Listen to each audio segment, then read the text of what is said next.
La SS ne se renforce pas seulement sur le terrain, c'est également en interne que les dirigeants stéphanois ont décidé de mettre les moyens. Le staff du club forésien a connu plusieurs arrivées depuis le début de l'été, vagues de signatures que l'on va décrypter aujourd'hui dans cette vidéo, après une petite description évidemment du fonctionnement de la cellule de recrutement, toujours en bonne compagnie avec Romain et Sylvain. Messieurs, comment allez-vous? Écoute, parfait, tout va bien. Content de vous retrouver.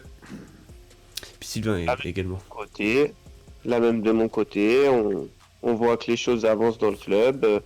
Les audits sont terminés, les décisions tombent, les choix sont faits, c'est encourageant.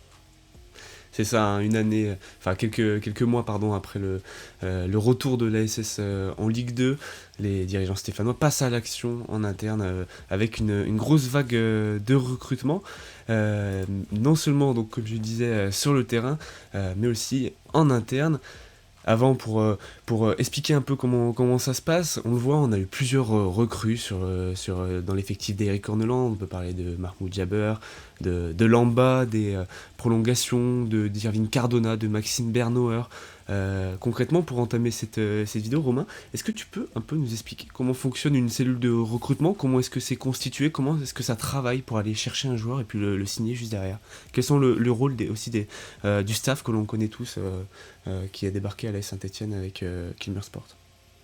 Écoute, ta question elle est assez large parce que ça va dépendre vraiment de chaque club. Dans certains clubs, comme ça peut être le cas à Saint-Étienne, l'entraîneur a une part prépondérante dans le recrutement. C'était notamment le cas sous Galtier, qui avait multicasquette. Je vais parler uniquement de Saint-Étienne et de aujourd'hui, d'hier plutôt. Avant le rachat, on avait une cellule de recrutement qui était composée d'un directeur sportif qui était Loïc Perrin, qui est toujours Loïc Perrin, qui était accompagné de plusieurs scouts ou de recruteurs. Donc on avait Anthony Gillot, qui est un ancien du LOSC, qui est là depuis de nombreuses années. On avait Ilan, l'ancien buteur brésilien. Et on avait également Jean Costa, qui lui n'était pas salarié de l'ASS, mais qui était prestataire au quotidien dans la cellule de recrutement. Et on avait aussi Luis de Souza qui était venu muscler cette cellule de recrutement avec Jean Costa. Il y a eu plusieurs départs, donc le départ de Souza qui n'avait pas été remplacé, et il y a eu la vente. Et une fois cette vente effectuée, on a eu l'arrivée de Us Family et de Jason Rosenfeld, qui sont venus apporter clairement des modifications sur la manière de travailler et sont venus compléter cette cellule. Qu'est-ce qu'ils ont apporté concrètement dans la cellule de recrutement? Avant de parler des nouveaux scouts qui ont rejoint les Verts, on fera ça juste après. Quel est leur rôle aux côtés de Loïc Perrin pour SFMI? Qu'est-ce que Jason Rosenfeld fait au quotidien dans le Forêt? Bah écoute, concernant Famille, c'est un ancien avocat, qui est expert en rédaction de contrats. On n'est pas sur des experts du ballon rond, clairement, mais on est sur des experts dans leur matière. Donc un expert en droit concernant Famille. Donc c'est lui qui dirige vraiment les opérations, c'est le bras droit de Gazidis. Donc il touche à tout, notamment au recrutement, et c'est lui qui rédige les contrats et qui négocie. Et à côté de lui, on a Jason Rosenfeld qui est une référence dans son domaine, qui est l'approche data. Donc reconnu par ses pairs, était bien en avance sur les autres, et c'est comme ça qu'il avait intégré Arsenal à l'époque. Sylvain, très rapidement, on parle beaucoup de directeur sportif, coordinateur sportif, scout. C'est quoi le rôle? C'est quoi la différence entre chacun? Un scout va aller sur le terrain pour aller regarder des joueurs. C'est comme ça qu'on s'imagine les choses en tout cas. Comment ça se déroule en fait concrètement? Je pense déjà qu'il y a deux parts importantes dans une cellule de recrutement, c'est la part vidéo et la part présentielle. C'est variable en fonction des clubs de savoir comment ils s'organisent. Certains passent beaucoup par la vidéo, d'autres utilisent quand même davantage le présentiel pour se faire une idée à l'œil nu. Il faut savoir quand même qu'à la SSE, il y a aussi une part de data qui vient interférer dans les choix, même si selon les dernières informations qu'on a eues, c'est pas non plus la data qui est priorisée sur tous les dossiers. Il peut arriver que certains dossiers soient faits même si la data n'est pas excellente. Voilà, aujourd'hui, les scouts sont davantage ceux qui vont aller sur le terrain. Voilà, l'idée des coordinateurs, voire du directeur sportif, c'est plutôt d'organiser qui va où, comment, quels joueurs on observe, qu'est-ce qui est observé surtout, parce que souvent les informations sont déjà importantes de la part du club, mais il faut maintenant avoir les derniers éléments qui permettent de trancher à savoir si oui ou non on accélère sur le dossier. Ça peut être des éléments de type mental, les attitudes, l'entourage, des choses comme ça. Ça peut être aussi des éléments sur l'adaptation en fonction de certains matchs. Les recruteurs vont aller voir différents types de matchs. Des matchs où le joueur est dans une situation où son équipe est dominée, des matchs où le joueur est dans une situation où son équipe domine. Voilà, face à des adversaires qui sont rapides, face à des adversaires qui sont lents, face à des adversaires qui jouent avec un style bien précis. Le but étant de récolter le maximum d'informations pour que lorsque le joueur arrive, s'il vient à arriver, la surprise soit la plus infime possible et les éléments non maîtrisés soient les plus petits possibles. Et donc, pour passer au sujet suivant, du coup, en parallèle donc des nombreuses arrivées des préparateurs, à l'image de David Thivet, Karim Delay, etc., c'est au tour de l'équipe de recrutement d'être densifiée. Alors je ne vais pas vous citer tous les noms, ça pourrait être très long, mais on peut parler par exemple de Guillaume Leleu. On a Lousberg aussi, Alexandre Lousberg, qui était plus dans un rôle de coordinateur sportif. Freddy Ferreira, c'est loin d'être des noms classiques, des noms banals, c'est des experts du recrutement, parfois spécialistes du Portugal, de la MLS, de l'Amérique latine, etc. etc. Sylvain, on observe clairement une modernisation du club, une espèce d'ouverture à l'international. Oui, clairement. Et c'est quelque chose qui était nécessaire pour faire avancer le club. Aujourd'hui, le club s'est trop longtemps restreint, si je peux utiliser ce terme, sur un mercato franco-français ou un mercato francophone, sur des joueurs français qui sont à l'étranger. Voilà, aujourd'hui, l'idée de Kilmer, c'est vraiment de changer son fusil d'épaule. C'est d'aller chercher des profils internationaux, des profils qu'on n'a pas au sein de l'effectif, des profils peut-être qu'on paiera aussi moins cher que certains joueurs européens. Voilà. L'idée maintenant, c'est de créer des bases de données très importantes et de répertorier un nombre de joueurs important pour pouvoir suivre sur plusieurs années ce qu'ils se font, comment ils progressent, est-ce que c'est des options possibles ou pas. Voilà, on est en train de quadriller une zone qui est beaucoup plus importante que celle qu'on quadrillait précédemment. Voilà, mais c'est un travail qui va se juger sur plusieurs mois, voire plusieurs années maintenant. Les bénéfices de ce recrutement, des différents recruteurs qu'on a amenés depuis début juillet, ne se verra probablement pas dès le mercato estival là. C'est vraiment à moyen terme qu'on aura un vrai aperçu de leur travail. Romain, c'est des grands noms, enfin en tout cas c'est des noms reconnus pour leur travail. Ça démontre quand même une capacité de Kilmer de se renforcer avec un effectif, enfin avec un staff de qualité. Oui, bah écoute, ils avaient fait plusieurs audits, ils avaient lancé, on attendait du mouvement, on en a vu à la préparation physique avec 3 arrivées. La semaine dernière, c'était jeudi, dans notre dernière vidéo, je vous annonçais qu'il allait y avoir du mouvement au niveau du recrutement. Je pensais pas que ça allait arriver de manière aussi importante. Bon, contrairement à Sylvain, je pense on peut avoir déjà cette année, cet été, les premiers effets. Bien évidemment, ça sera plus à long terme, du moins à moyen terme, mais typiquement des profils comme Lamba, d'arriver à séduire, arriver à les négocier, faut avoir du monde sur place. Et quand tu es sur des dossiers de joueurs comme ça, parler la langue, c'est des choses bêtes, hein, mais parler la langue, connaître les agents, etc. C'est des détails qui n'en sont pas. Et plus tu as de ressources humaines en interne, plus ça sera important. Et puis pour cette fin de mercato, c'est ce que je vous disais la dernière fois, le fait que ça bouge essentiellement sur les 15 derniers jours, c'est la même chose pour tout le monde. Vraiment, là-dessus, on peut le déplorer, hein, mais généralement, ces jeux des chaises musicales, ça bouge sur les 15 derniers jours. Et ceux qui s'en sortent le mieux, ceux qui font le moins de conneries, et ben c'est ceux qui ont la meilleure base de données, qui sont capables de rebondir, qui ont posé des pièces à droite, à gauche, et qui, on perce ça, on peut en recruter un autre parce qu'on en a déjà un, deux, trois qui sont déjà identifiés et sur lesquels on peut rebondir rapidement. Et je pense qu'on peut déjà voir des premiers effets là, mais évidemment que ça sera surtout pour le moyen terme. Sylvain, rapidement, on sait tous le contexte du football français est un peu compliqué.